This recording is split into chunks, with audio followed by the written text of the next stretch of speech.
মা কথাটি ছোট্ট অতি কিন্তু যেন ভাই, মায়ের চেয়ে বড় কিছু এই দুনিয়ায় নাই। বলছি ঠাকুরগাঁও যে ডিস্ট্রিক্ট এলাকা রয়েছে, এই এলাকায় তিন যমজ সন্তানকে খাঁচায় বন্দি করে এক মা জান্নাত বেগম তিনি কিন্তু রাস্তায় নেমেছে সাহায্য সহযোগিতার জন্য। আর সেই সাথে কিন্তু তার আরও একটি বড় মেয়ে রয়েছে, স্বামী থাকার পরেও কিন্তু তার স্বামী তাকে দেখছে না। আমি এই মুহূর্তে যদি আপনাদেরকে একটু দেখাই যে তিনি কিন্তু এই ঠাকুরগাঁও যে সড়ক রয়েছে, এই সড়কে কিন্তু তার যে তিন সন্তান যমজ সন্তানকে নিয়ে একটি খাঁচায় করে বের হয়েছেন এবং রাস্তায় কিন্তু তিনি সাহায্য সহযোগিতার জন্য বের হয়েছেন। তিনি বলছেন যে তিনি যতদিন বেঁচে আছেন, যত তার রক্ত গায়ে আছে, ততক্ষণ পর্যন্ত কিন্তু তিনি সন্তানদেরকে লালন পালন করবেন। তার কাছে কিন্তু অনেকেই তার সন্তানদেরকে কিনতে চেয়েছেন 5 লক্ষ টাকার বিনিময়ে, তিনি কিন্তু তাও তার সন্তানদেরকে বিক্রি করেননি।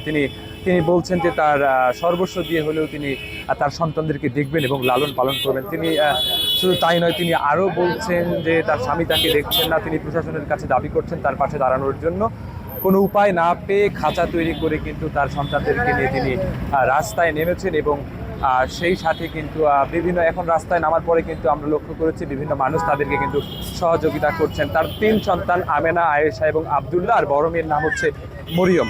এই তাদেরকে নিয়ে কিন্তু তিনি মানবেতর জীবন যাপন করছেন। ঠাকুরগাঁও যে ইএসডিও রয়েছে, এই ইএসডিওর ঠিক পাশে আপনাদেরকে এটি দেখানোর চেষ্টা করছিলাম। তবে তিনি কিন্তু কিডনি বিক্রি করতেও গিয়েছিলেন এই সন্তান লালন পালন করতে গিয়ে। তবে চিকিৎসক কিন্তু তাকে পরামর্শ দিয়েছেন যে তিনি অসুস্থ হয়ে গেলে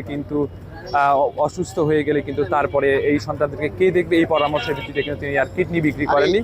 পরে কিন্তু তিনি সন্তানদেরকে নিয়ে এই খাঁচাটি তৈরি করে করার পরেই কিন্তু মূলত রাস্তায় নেমেছেন, সন্তানদেরকে লালন পালন করছেন। তার প্রত্যাশা সন্তানদেরকে বড় করবেন, লালন পালন করে বড় করবেন এবং এই প্রত্যাশা নিয়ে মূলত তিনি মাঠে নেমেছেন। প্রশাসনের কাছে তিনি দাবি করছেন যেন তার একটি আশ্রয়ণ প্রকল্পের ব্যবস্থা করে দেয়, সেই সাথে তাকে সন্তানদেরকে লালন পালন করার জন্য সামনের দিকে যাতে তিনি সাহায্য সহযোগিতা পান, এই প্রত্যয় নিয়েই কিন্তু তিনি মূলত এই রাস্তায় নেমেছেন।